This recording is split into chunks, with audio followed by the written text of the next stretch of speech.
I'll be taking the session on Security Operations Center.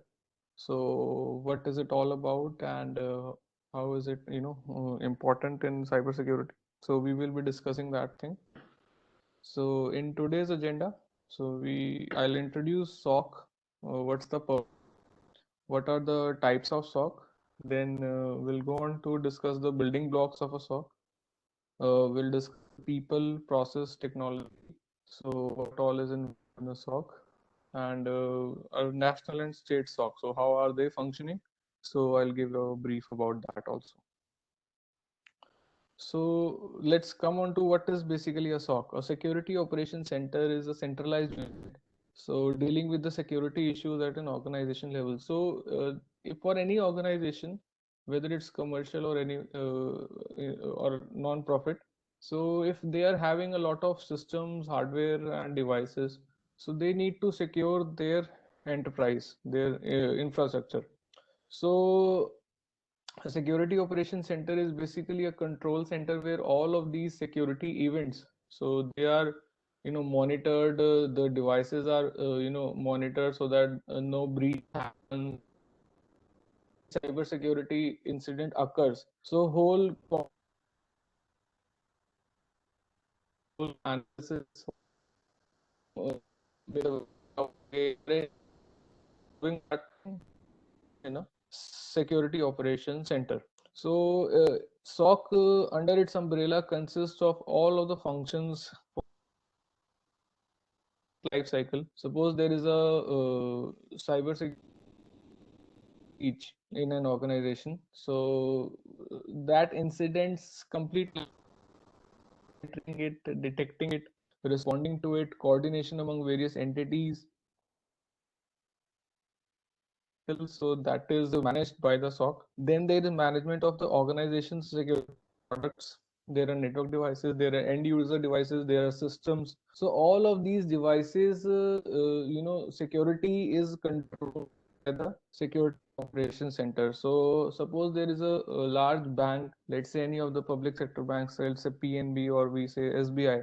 So they are having thousands and thousands of machines. So they have high-end servers, their security devices, they have like firewalls, antivirus server, they have IDS, they have IPS. So all of these devices, security devices, as well as the web application, database servers.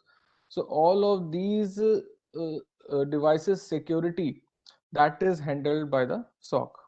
Okay. So management of the end user devices, all of these management of the security devices also happens by the SOC only. Okay, so this SOC is also referred to as security defense center, security analytics center. That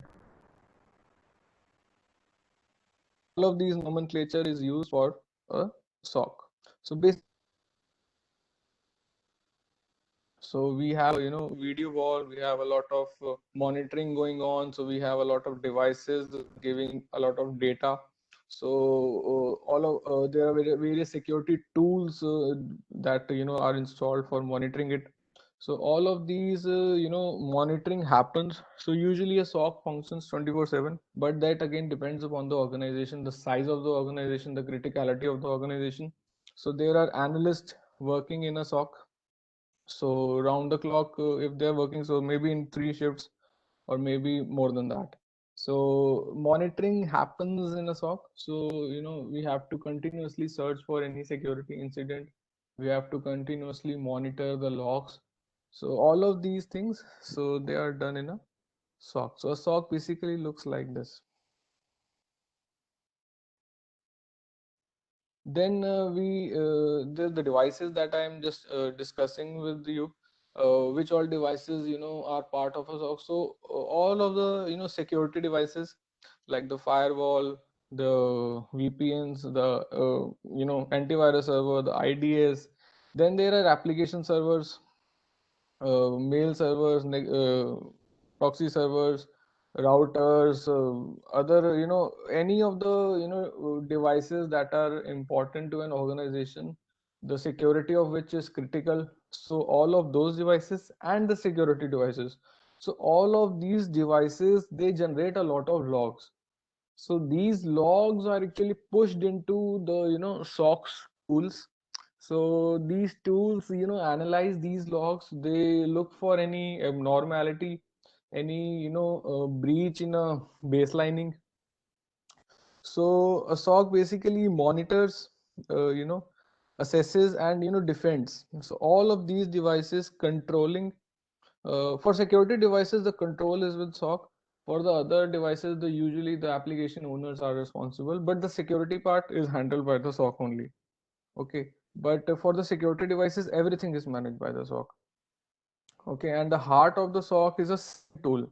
So SIM is basically security information and event management. So we will discuss this tool in detail in the slides later on. So they basically aggregate and correlate the logs of all of these devices types of reports and advisories. So if a security, incident has occurred and, alert has to be generated. Okay, this IP is trying to, get into our system. So various types of alerts are there. So regular reporting is there. So a lot of reports are there that how much traffic, was passing through our server on a daily basis. So these reports and advisories, they are all, the output, you can say, for a SOC. So what's the purpose? Why do we need a SOC? So, cybersecurity incident happens always. There is always, scanning or reconnaissance going on. So we need to increase the organization detection abilities. So we want that the organization is able to detect basically that a cybersecurity incident has occurred. So there is an M-Trends report. So what it says that median dwell time is of 56 days in the year of 2020. Now, what it means is that the average attacker is going undetected on a network for under 2 months.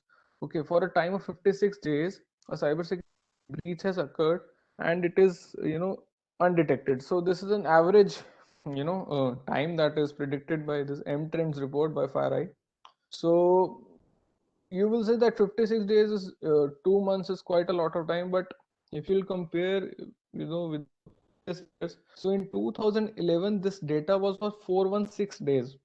So imagine for 416 days on an average, the cybersecurity, breach had happened and organization even detect it. Let's responding to it as a different issue. Detecting much of time. Today also it's 56 days. It has come down to 78 days it was there. Now it is down to 56 days and it is improving every year. Now for 2021, let's see what happens. So increasing in primary task of a SOC, then there is a responding capability. So if a cybersecurity breach or incident has occurred, we need to respond to that incident. Suppose there is a service disruption via DOS. DOS is denial of service attack kind of a it's an attack on a website or an so it makes that the service is genuine users. So, for a DOS kind of an attack, we need to respond to it. So we need to, let the make the service available again. So increasing that capability for various types of attacks, that is the SOC's responsibility. So it has to quickly detect and respond to a cybersecurity incident so that the adversary success is prevented. So we have a more of uptime, we have less of breaches, so this is basically the second purpose of a SOC. Then as I discussed the reducing of service disruption. So for DDoS attacks, service remains unavailable. So that time need to be reduced. So reducing of service disruption from security issues is another purpose. Then there is the security compromises. Suppose there is a cybersecurity breach has occurred, data has been, leaked outside. Now, Ponemon Institute and IBM in a report suggested that the cost of a data breach is $3.86 million on an average. So that is huge. So for any organization, for any big organization having it, having a market phase. So if a breach occurs, so that is a very financial loss also. Apart from the reputation loss, financial loss is also there. So approximately $4 million is an average cost of a data breach. So basically, SOC, wants that. Basically, all organizations want that cybersecurity incident should not occur. So they increase their, SOC's maturity and capabilities so that they can reduce the impact of the security compromises. Then there is an enhancing of correlation potential. So basically, there are a lot of security devices today in an organization. They are all working, but for correlation, having a correlation with them, suppose one IP is trying to scan some IP, some organization IP is being scanned by some other outside entity. Now that IP is also suppose trying to scan some one, say, one application server, and again it was trying to day before it was doing for a database server. Mechanism to correlate between various types of logs. So correlation is a very big part played by the SOC. So we need to correlate among various security devices so that they work in a very efficient way. So enhancing of potential is another purpose. Then there is a coordination among the all the security stakeholders. So coordination happens in a SOC only. So SOC gives a better security management it allows, so that all the stakeholders are present, and decision can be made very quickly. So now let's come on to the types of SOC. So suppose an organization wants to set up a SOC now, so there can be various options for it. So one option is to directly outsource it to a managed service security provider, MSSP, as we say to it. So basically, in outsourcing of a SOC to a third party, so initial setup is less by an organization. So they leverage the MSSP model. So here the operation expenses are much higher than the capex. Capex is not required initially, so because it's outsourced.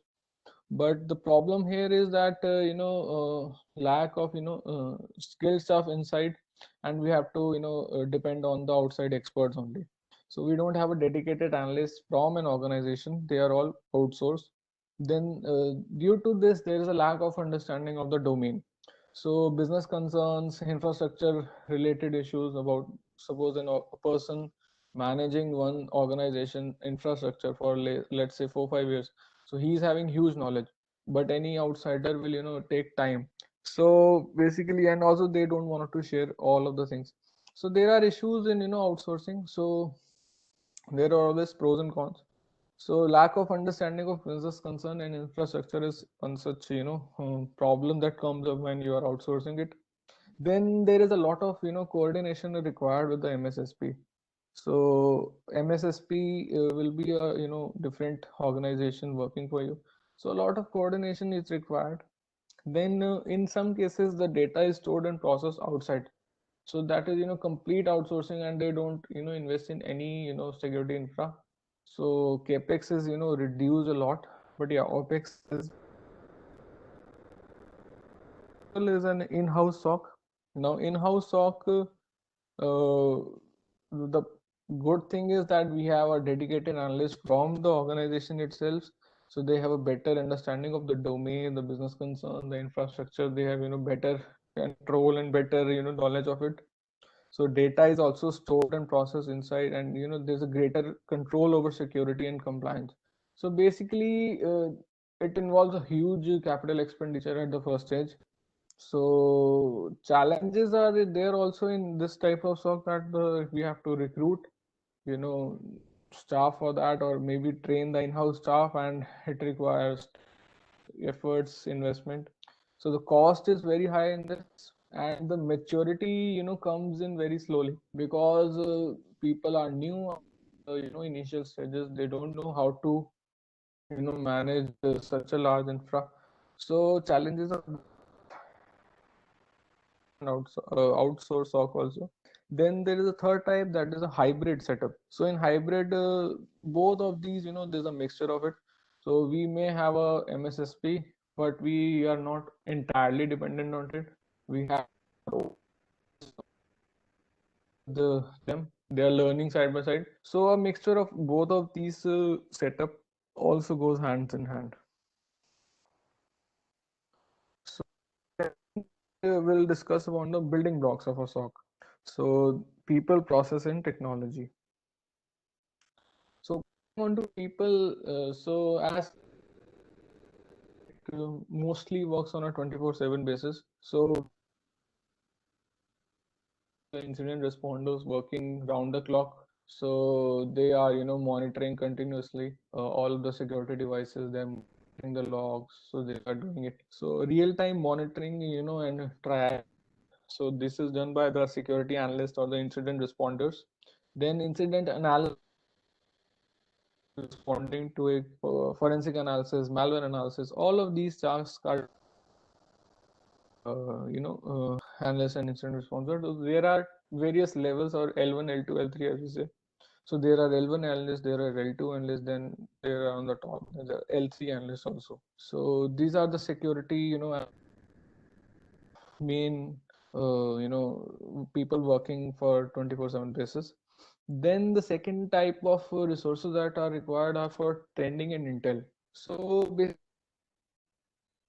very, big part for an good and efficient SOC. So daily basis there are alerts, there are new vulnerabilities coming up, there are new ransom. So we need to, collect this type of a threat intelligence on a daily basis. So basically there are security organizations. So there's a FireEye, there's a Cyber, there are a lot of vendors, though they have their, own feed of cyber security threat intelligence. So they share it, with their clients.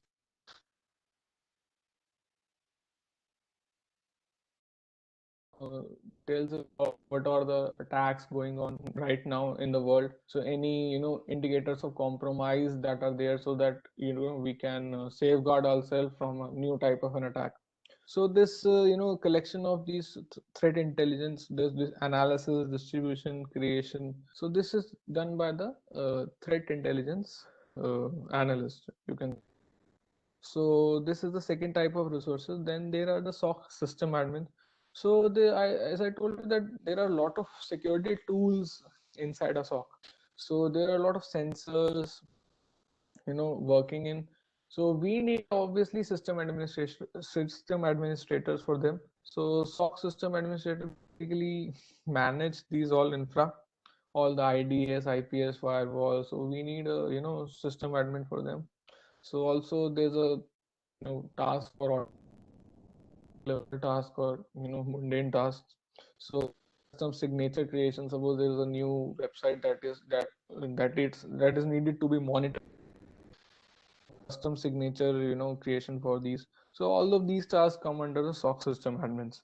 Then there is a SOC engineering team. Now we need, to enhance the SOC capabilities. We need new tools. We need, new latest, features and all. So there's a SOC engineering team that, does the proof of concept for new tools. It tries to enhance the existing SOC tools. So all of these, tool engineering, that is done by the SOC engineering. So also automation, which is not done by the SOC system admin, so that is taken care of by the SOC engineering. Then finally there is a SOC manager above all of these teams, so managing the SOC. Now this differentiation among security people can be done looting. Many of you might have heard these terms. So red team is basically the offensive part. So they are vulnerability pen testers, vulnerability, analysts. So all of those people trying to, enter into an organization infra although they are doing the ethically, so they find the vulnerabilities beforehand so that the attacker cannot find, and they can plug it before they find it. So offensive security, so pen testers, the exploiting vulnerability exploiters, the social engineering, so all of these offensive things, so they come under a red team. So pen testers basically try to penetrate into a system and find the vulnerabilities that are there so that they can be plugged. Then there is the blue team. So blue team is on the defensive side. So they are the people who are, the SOC analysts working. So they are trying to, find the security alerts. So they defend and protect their infra.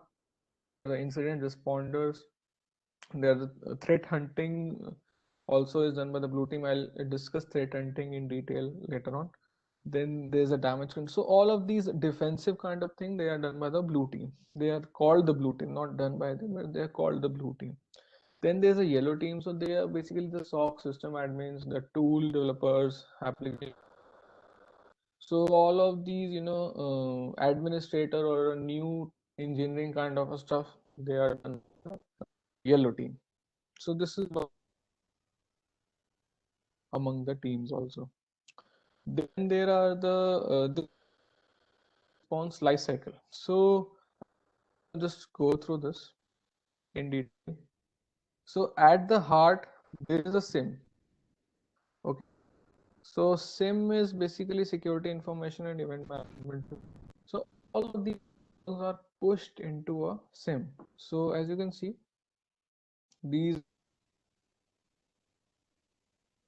so they are generating logs. So these security related events, they are pushed into a SIM. Okay. Now we have a cyber threat intelligence vulnerabilities. So all of the intelligence that is being captured, threat intel analysts are working round the clock also. So they are capturing the threat intelligence. They are tuning, fine tuning their system so that blocking those IOCs. IOCs are indicators of compromise. So fine tuning of systems. So logs are being generated, threat. And third thing is that the incident report. So suppose there is a cyber incident occurred, the analysis was done, and the detailed report and findings were there. Findings and implementation actions, they are pushed inside. Suppose we need to block some IP or fine tuning of systems. So this is also pushed. So all of these, they are handled by the tier 1 analyst. So tier 1 analyst respond to this incident. Now they escalated by any of these teams, so they are given to the tier 2 analyst. Okay, so they coordinate and consult the system owners. They perform the in-depth analysis. They they capture traffic, forensic analysis, malware sample studying. So all of these tasks are by the tier 2 analyst. They can also if required, they can push to tier 3 if available. So that depends upon the structure of the organization, the setup. Then ultimately uh, uh, you know how to block it, we need to deactivate, or various other types of actions that are needed to be taken for the uh, incident. Okay, so this is basically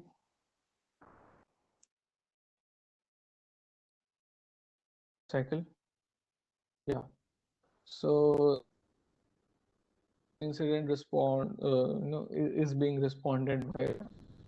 That is a basic structure. Obviously it will be different for all the basic structure is like this only.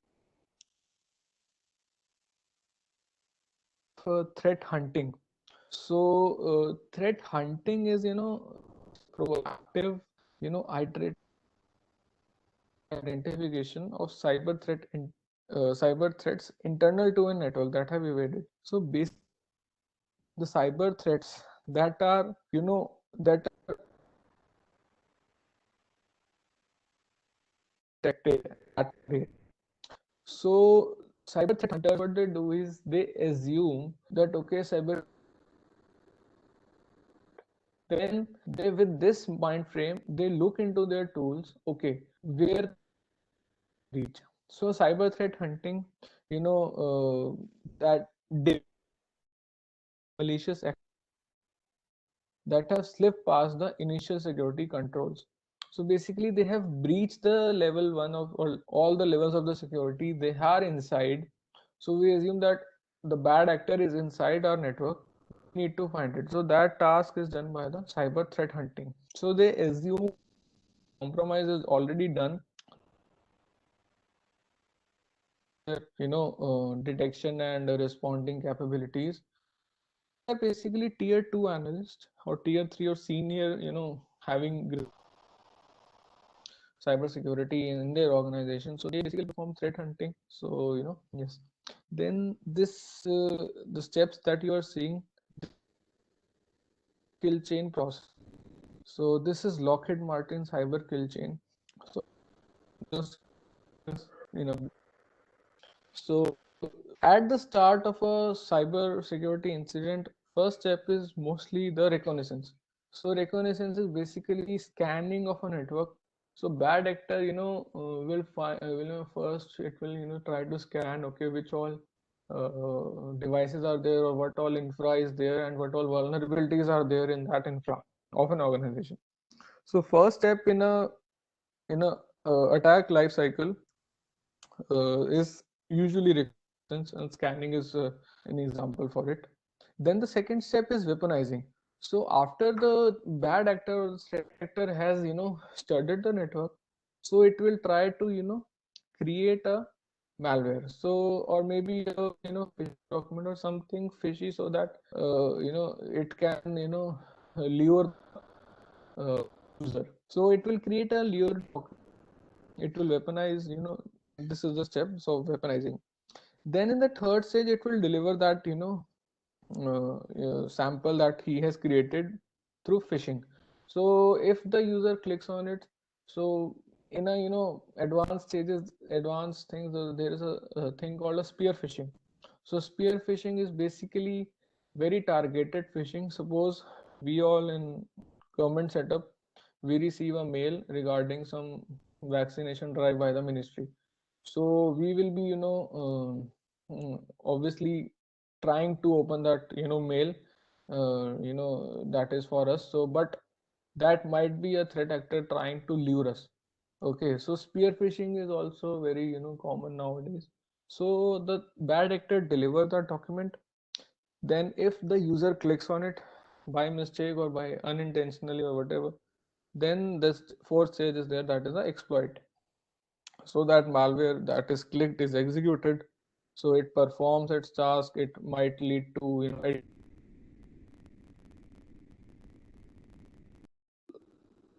step that we call it.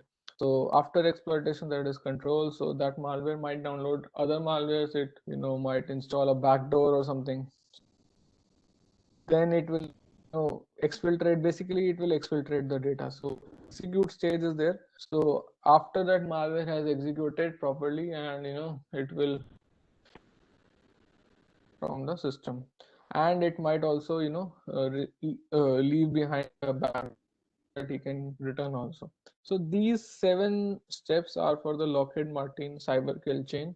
So this is one one basic journey how cyber security breach occurs.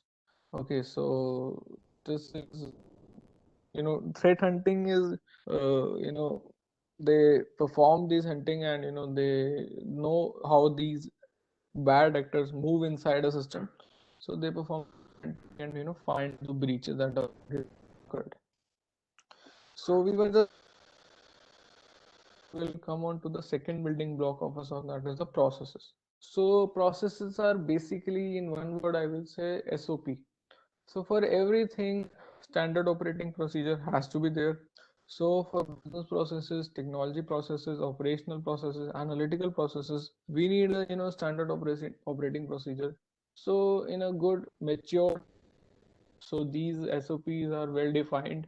For a new SOC, it takes time. There are various drafts, so we have iteration. We do it. We find some missing things, so we update it. So security comes in these processes.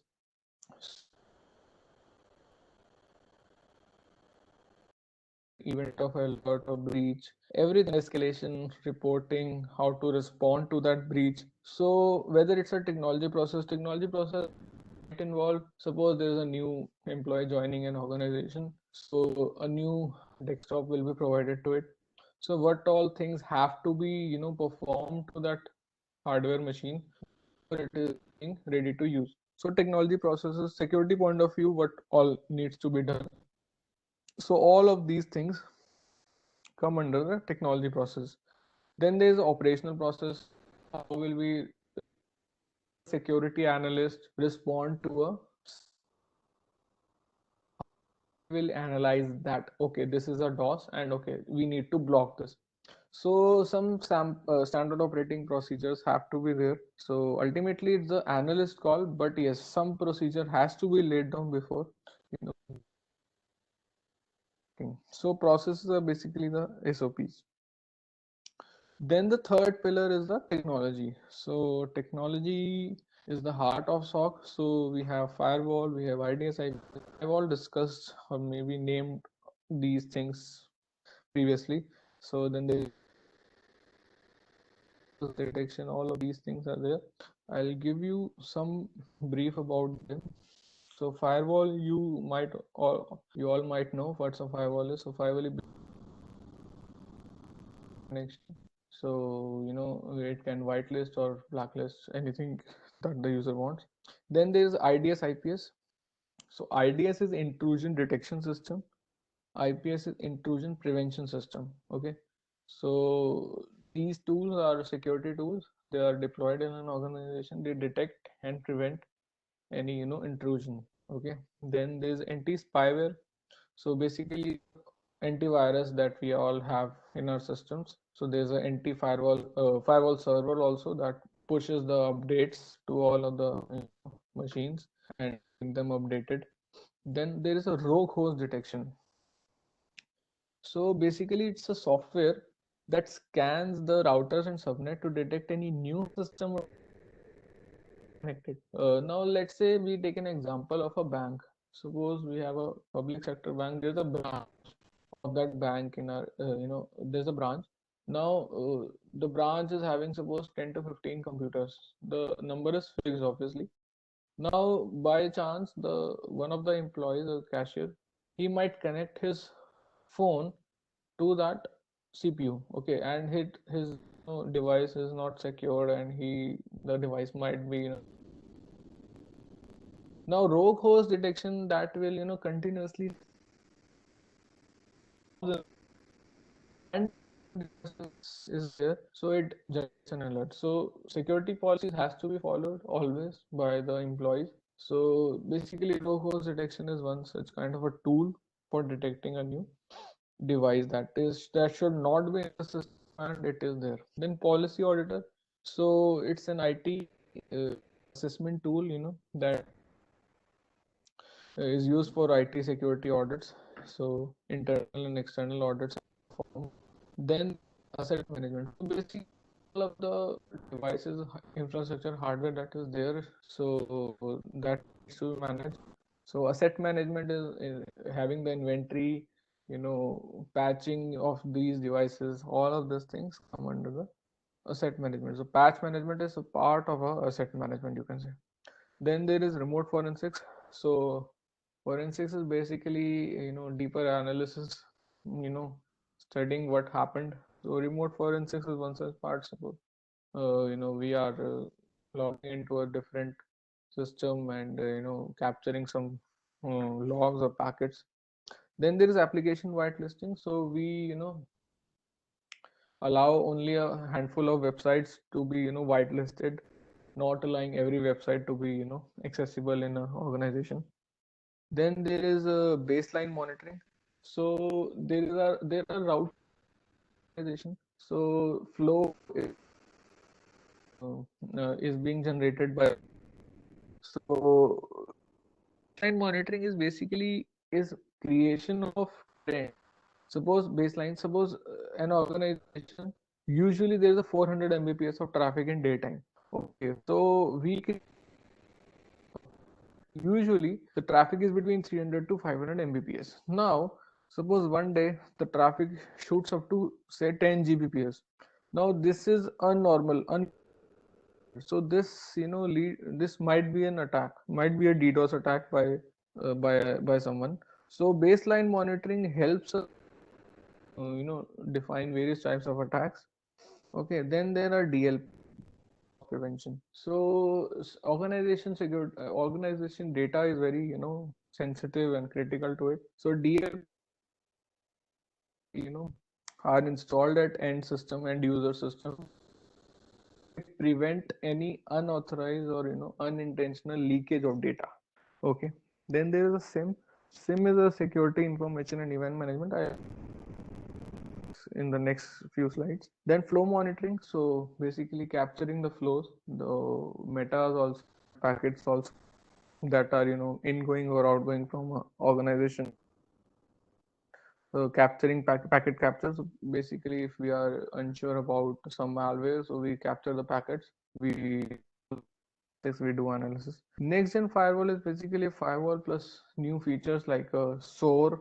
SOAR I will discuss in the next few slides. So basically, few features of the IDS IPS also plus firewall. So it's a new advanced machine. Okay. Then there's a web application firewall. Web application firewall is allowing for few websites to be allowed and some to be blocked. So that is done. Then the proxy server is for organization. All of the internet traffic going from only one machine only. So proxy servers are there. Then the machine that is it's a security device, you can say. So that is a machine that is made intentionally vulnerable, have not being patched. They are installed in this a simple desktop, and it is kept in the network so that the bad actor, if it comes and it scans, suppose it is trying to attack it, so it will find, okay, this machine has a lot of vulnerability there, so it will try to attack. Now honeypot, what it will do is it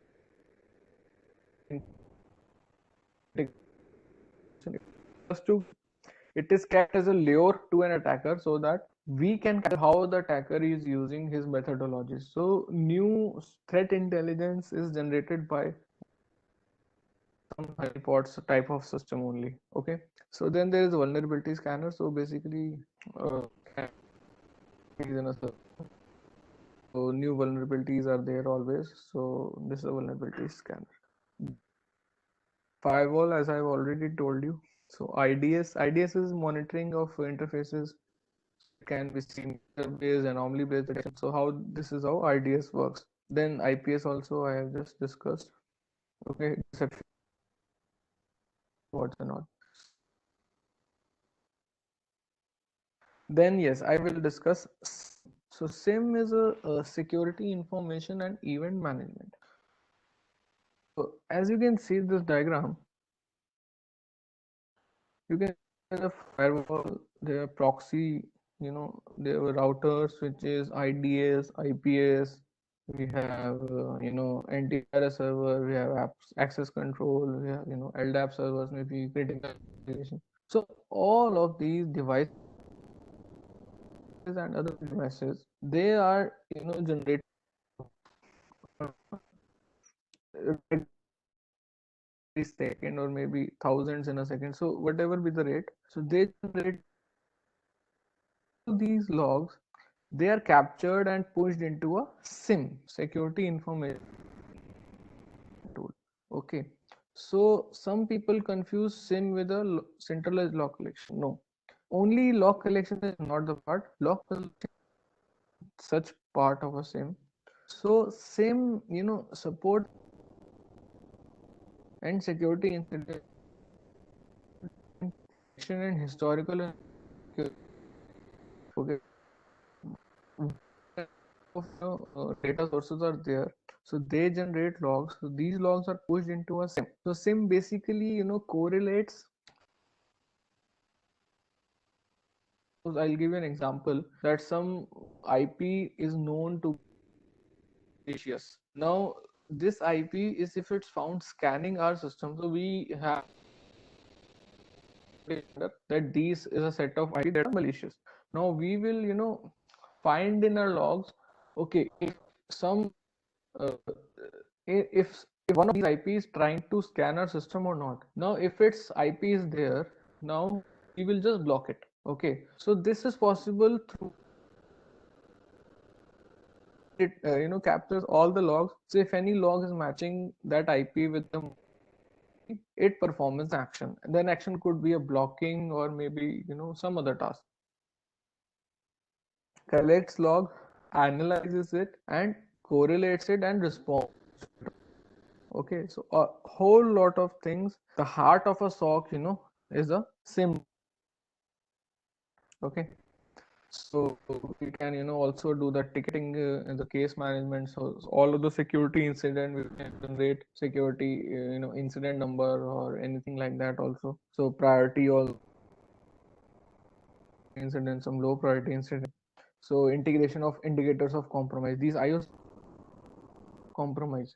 Suppose some malicious IP or some domain that is found malicious. So they are a part of IOC for a threat intel. Okay. So all of these are performed by a SIM. Now in the output, there can be a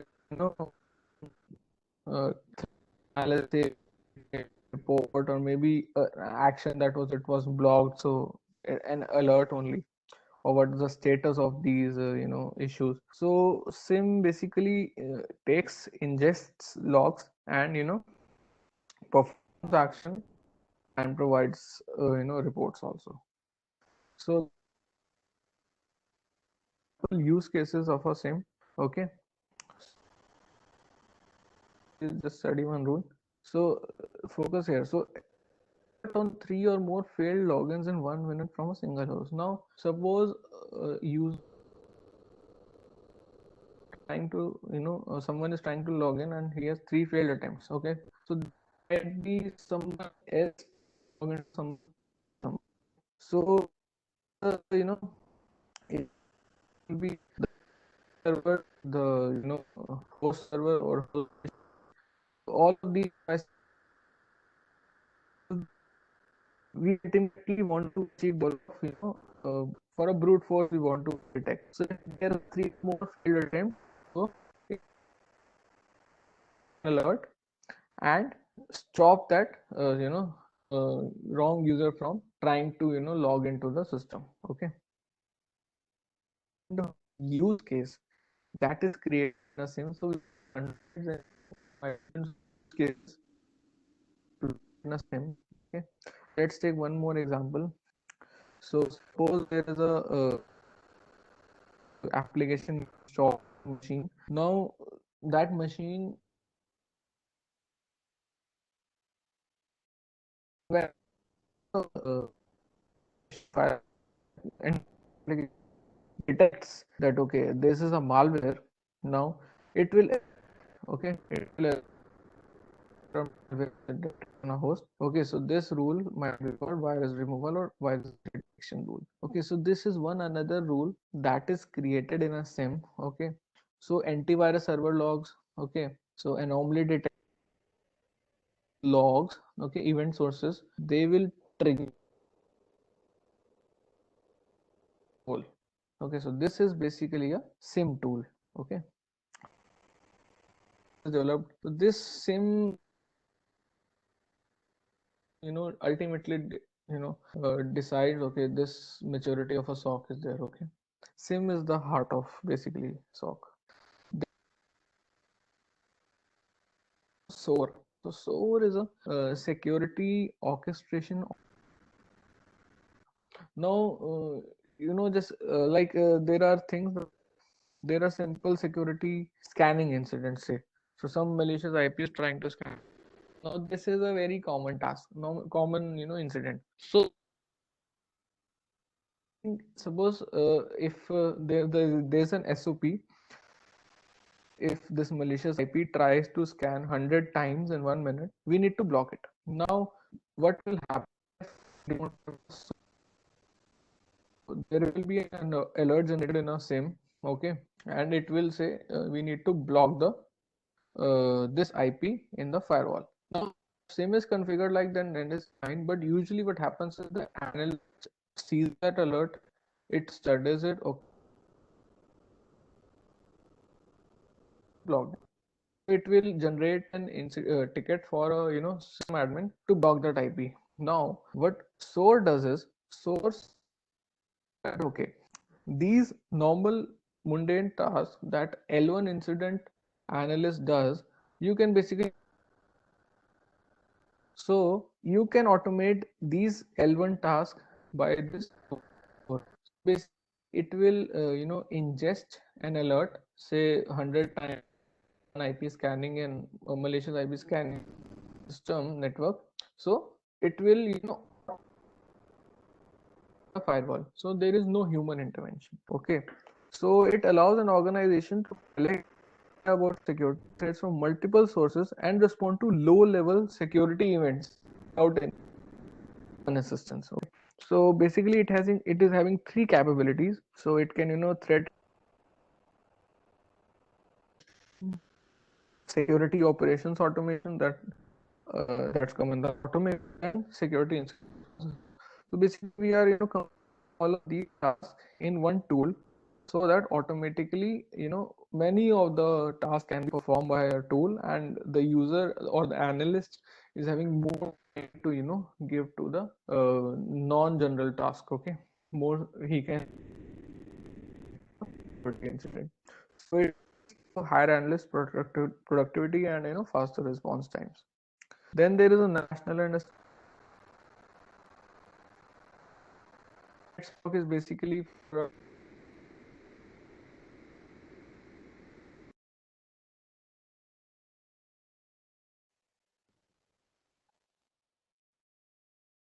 so